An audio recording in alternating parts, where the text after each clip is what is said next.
வணக்கம், good morning, happy morning, wonderful morning. இன்றைக்கி நான் ஐபிஎல்லை பற்றி பேசலான்னு நினச்சேன். நேற்று ஐபிஎல் சீசன் ஆரம்பிச்சிருச்சு. இன்றைக்கி பார்க்குறச்ச ஐபிஎல்லில் 3ஆவது நாள். இந்த ஐபிஎல்லில் பல பேர் பல விஷயத்தை பார்ப்பீங்க. ஆனால் என்னை பொறுத்த வரைக்கும் ஒரு இம்பார்ட்டண்ட் லெசன் இந்த ஐபிஎல்லில் நீங்கள் கற்றுக்கணும். இந்த டெல்லி டீம் ஆடுறச்ச ரிஷப் பண்ட்டுங்கிற பையன் திரும்பி ஆட வருவான். நியர்லி 1.5 வருஷம் கழிச்சு. இந்த 1.5 வருஷத்தில் அவனுக்கு பெரிய ஆக்சிடெண்ட் நடந்தது. அது அவன் தப்பு தான். யாரோ வெளியில் இருக்கிறவங்க, பக்கத்தில் இருக்கிறவங்க அவனை காப்பாற்றி ஹாஸ்பிட்டலில் டெல்லிக்கு கொண்டு போய் சேர்த்து அதுலேருந்து அவன் பயிற்சி வருவானா அப்படிங்கிற நிலைமைக்கே போய்பட்டான். அதுக்கப்புறம் நியர்லி 1.5 வருஷம் ஆச்சு அவனுக்கு எழுந்து நடக்கிறதுக்கு. போன சீசனில் வெறும் ஒரு குச்சியை வச்சு நடந்து ஐபிஎல் ரூம்குள்ளே வந்தான். இந்த வாட்டி ஐபிஎல்லில் ஃபுல்லாக ஃபிட்டாக இருக்கான். இதுக்குள்ளே பல விஷயங்கள் போயிடுச்சு. அவன் அதுக்கு முன்னாடி சீசனில் தான் காபாவில் இந்தியாவில் ஒரு டெஸ்ட் மேட்ச் ஜெயிச்சு கொடுத்தான். கடைசியில் அவன் தான் இனிமேல் கோ டு விக்கெட் கீப்பர் அப்படிங்கிறத எஸ்டாப்ளிஷ் ஆகிடுச்சு. இந்த 1.5 வருஷத்தில் நாட் ஒன்லி அவனுக்கு ஆக்சிடெண்ட்டால், பட் பல விஷயங்கள் நடந்ததில் அவனோட இந்தியன் டீமில் இருந்த பிளேஸு கையை விட்டு போயிடுச்சு. முன்ன மாதிரி இந்தியன் டீமாக இருந்தால் திரும்பி வந்த உடனே அவனுக்கு சான்ஸ் கிடச்சிருக்கும். ஆனால் இந்த பீரியடில் பல விக்கெட் கீப்பர் பேட்ஸ்மேன் நல்லா பர்ஃபார்ம் பண்ணி அவன் பிளேஸை பிடிச்சிக்கிட்டாங்க. ஷிகர் பரத்தை ட்ரை பண்ணாங்க, அவன் சரியாக ஆடலைன்னு விட்டான். இப்போ துருவ் ஜுரேல் அப்படின்னு ஒரு பையனுக்கு சான்ஸ் கொடுத்தாங்க. அந்த ஜுரேல் 3 மேட்ச்சில் நல்லா பர்ஃபார்ம் பண்ணி அவன் பொசிஷனை சிமெண்ட் பண்ணிக்கிட்டான். அதுக்கு முன்னாடி கேஎல் ராகுல் விக்கெட் கீப்பராக ஆடினார். கேஎல் ராகுலுக்கு இன்ஜினியரிங்கிறதுனால தான் அந்த ஷிகர் பரத்துக்கு கிடச்சிது. ராகுலும் ஷிகர் பரத்தும் இல்லைங்கும்போது இந்த ஜுரேல் வந்தால் 3 சூப்பர் இன்னிங்ஸ் ஆடி இன்றைக்கி இடத்த பிடிச்சிக்கிட்டான். கடைசி மேட்ச்சு கொஞ்சம் டென்ஷனாக இருக்கும்போது நல்லா ஆடி மேட்ச்சை ஜெயிச்சு கொடுத்துட்டான். 2 மேட்ச்லேயுமே அவன் நல்லா கான்ட்ரிபியூட் பண்ணிட்டான். இனிமேல் அவனை டீம்லேருந்து கயற்றுறதுங்கிறது ரொம்ப கஷ்டம். இது மாதிரி சுச்சுவேஷனில் தான் பண்ட்டு திரும்பி வரான். இப்போ 27-28 வயசு இருக்கும். பீக் ஆஃப் த கேரியரில் 1.5 வருஷம் அவனுக்கு கேரியர் விட்டு போயிடுச்சு. வேறு யாராவது இருந்தாலும் என்ன பண்ணியிருப்பாங்கன்னா, ஐயோ இது போகிறோம், இந்த இவ்வளோ எஃபர்ட் போட்டு நம்ம திரும்பி வரணுமா, லைஃப்பில் செட்டில் ஆகிற அளவுக்கு பணம் சம்பாதிச்சிட்டான். இது மாதிரி பல பேர் நான் பார்த்துருக்கேன். இன்ஜுரினால் கேரியரை முடிச்சுட்டு விட்டுட்டு போய்டுறது, திரும்பி ஆட முடியாது. வெரி ஃபியூ பீப்புள் திரும்பி அவங்க கேரியரை செட் பண்ணி பயங்கரமாக பர்ஃபார்ம் பண்ணியிருக்காங்க. இன்றைக்கி உங்களுக்கு ரிஷப் பண்ணிட்டு தெரியுது. இந்தியாவில் ஒரு 50 வருஷத்துக்கு முன்னாடி ஒருத்தன் இருந்தான். அவன் இப்போ இருக்கிற சைஃப் அலி கானோட அப்பா.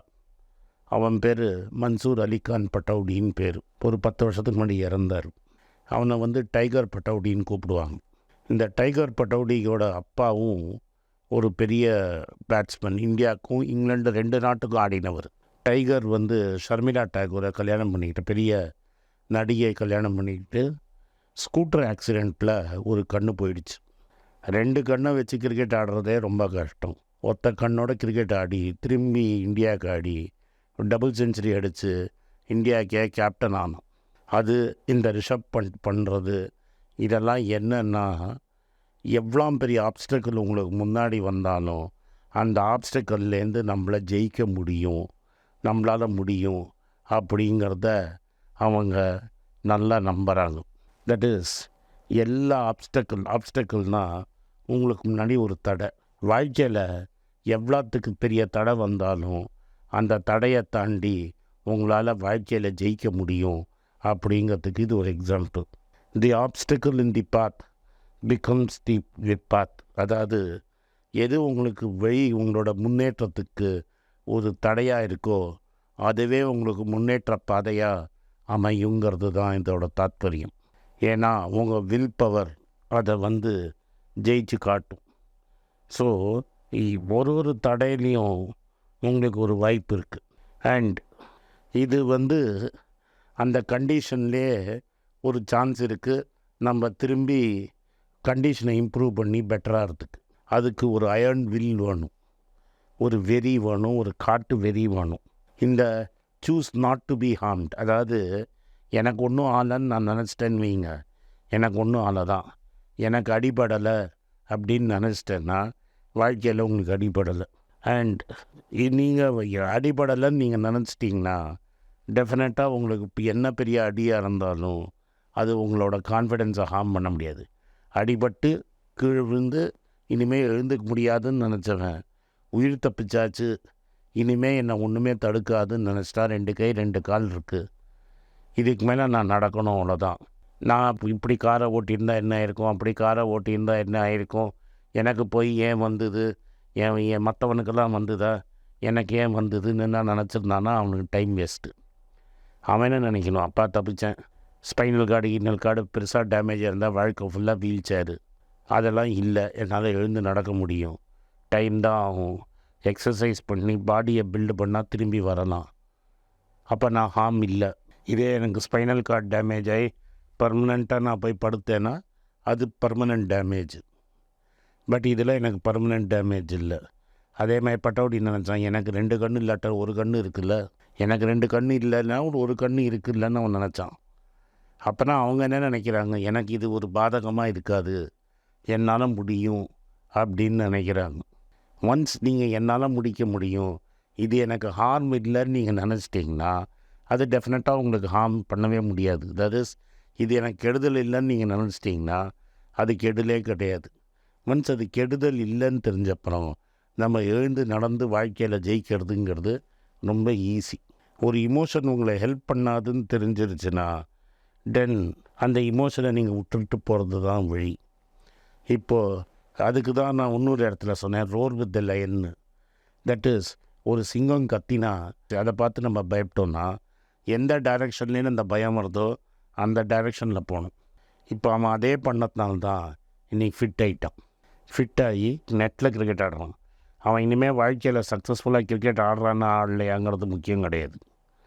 பட் திரும்பி ஒரு 50,000 பேருக்கு நடுவில் திரும்பி கிரவுண்டுக்குள்ளே வந்து நின்று பேட்டை பிடிச்சிக்கிறது பெரிய விஷயம். திரும்பி அவன் இந்தியாவுக்கு ஆடுவானா மாட்டானா எனக்கு தெரியாது, அது அவன் தலையெழுத்து. ஆனால் படுத்த படுக்கையிலேருந்து எழுந்து நின்று திரும்பி பேட்டை பிடிச்சி பேடை கட்டிக்கிட்டு ஒரு பால் ஆடுறதே அவன் ஜெயிச்சிட்டான். இதை தான் நான் உங்கள்கிட்டையும் சொல்கிறேன். வாழ்க்கையில் இந்த பட்டவுடியும் பண்டியும் எடுத்துக்கோங்க. எவ்வளோ பெரிய கஷ்டமாக இருந்தாலும் வாழ்க்கையில் அங்கேருந்து திரும்பி வந்துட்டாங்க. வாழ்க்கையில் இவ்வளோ பெரிய கஷ்டம்லாம் நம்மளுக்கு கிடையாது. இந்த கஷ்டத்துலேருந்து நம்மளால் இவ்வளோ பெரிய கஷ்டமாக இருந்தாலும் சரி, எவ்வளோ மோசமாக உங்கள் பொசிஷன் இருந்தாலும் சரி, எது உங்கள் வாழ்க்கையில் உங்களை ஜெயிக்கிறதுக்கு ஒரு தடையாக இருக்கோ அந்த தடையிலேயே ஒரு பாயிண்ட்டு கிடைக்கும். அந்த பாயிண்ட்டை ஏறி நின்று நீங்கள் ஜெயிச்சு வந்துடலாங்கிறது தான் நான் சொல்கிறேன். நீங்கள் ஜெயிக்கிறது தோற்றுக்கிறதுங்கிறது உங்கள் கையில் இருக்குது. ஜார்ஜ் சரோஸ் இடத்துல இது மாபீஸில், ஐ வாஸ் பார்ன் புவர், நான் ஏழையாக பிறந்தேன், அது தப்பில்லை. பட் நான் பணக்காரனாக சாவலைன்னா அதுதான் தப்பு. ஏன்னா உனக்கு வாழ்க்கையில் ஒரு சான்ஸுன்னு ஒன்று கொடுத்துருச்சு. இந்த சான்ஸை நீ எப்படி யூஸ் பண்ணுறங்கிறது தான் உன் திறமை. அந்த சான்ஸை யூஸ் பண்ணி உனக்கு இருக்கிற கட்டத்தையே ஆப்பர்ச்சுனிட்டியாக மாற்றி நீ வாழ்க்கையில் ஜெயிக்கிறது தான் முக்கியம். இதே மாதிரி ஜெயிக்கிறவன் தான் வாழ்க்கையில் பெரிய இம்பார்ட்டண்ட்டான போஸ்ட்டில் இருப்பான். நான் எதுக்கு ரிசர்வ் பண்ணிட்டும் நவாப் பட்டவுடி ஜூனியர் பற்றி நீ சொல்கிறேன்னா, நீங்கள் ஐபிஎல் பார்க்குறீங்களோ பார்க்கலையோ, இதுலேருந்து நீங்கள் படம் கற்றுக்கிட்டு வாழ்க்கையில் தோத்துட்டோன்னு உட்காராதீங்க, எழுந்து நில்லுங்க, சண்டை போடுங்க, ஜெயிங்க. நன்றி, வணக்கம். இந்த வீடியோ உங்களுக்கு பிடிச்சிருந்தா இந்த வீடியோவை லைக் பண்ணுங்கள், எங்கள் சேனலை சப்ஸ்கிரைப் பண்ணுங்கள், பெல் நோட்டிஃபிகேஷன் தட்டுங்க. முடிஞ்சால் இந்த வீடியோவை சொந்தக்காரங்களுக்கும் ஃப்ரெண்ட்ஸுக்கும் அனுப்புங்க, அவங்கள பார்க்க வற்புறுத்துங்க. நன்றி, வணக்கம். உங்கள் பேராதரவுக்கு மிக்க நன்றி. நான் டோட்டலாக 5 புஸ்தகங்கள் எழுதியிருக்கிறேன். 3 ஆங்கிலத்தில் எழுதியிருக்கிறேன். அதில் 2 தமிழாக மொழிபெயர்த்துருக்காங்க. ஸோ டோட்டலாக 5 புஸ்தகம் ஆச்சு. இந்த 5 புஸ்தகத்துக்கு ஹார்ட் காப்பி வேணும்னா நீங்கள் கீழே இருக்கிற வாட்ஸ்அப் நம்பருக்கு மெசேஜ் அனுப்பிச்சிங்கன்னா எங்கள் டீம் உங்களை கான்டாக்ட் பண்ணுவாங்க. இந்த 5 புஸ்தகங்களில் 3 புஸ்தகம் கிண்டலில் இருக்குது. அமேசானில் கிண்டலில் வாங்கணும்னு ஃபீல் பண்ணுறவங்க நேராக கிண்டலில் வாங்கிக்கலாம். தமிழ்லேயே யாராவது ஃபைனான்ஸ் நியூஸ் படிக்கணும்னு ஃபீல் பண்ணிங்கன்னா தயவுசெஞ்சு moneypage.com விசிட் பண்ணுங்கள்.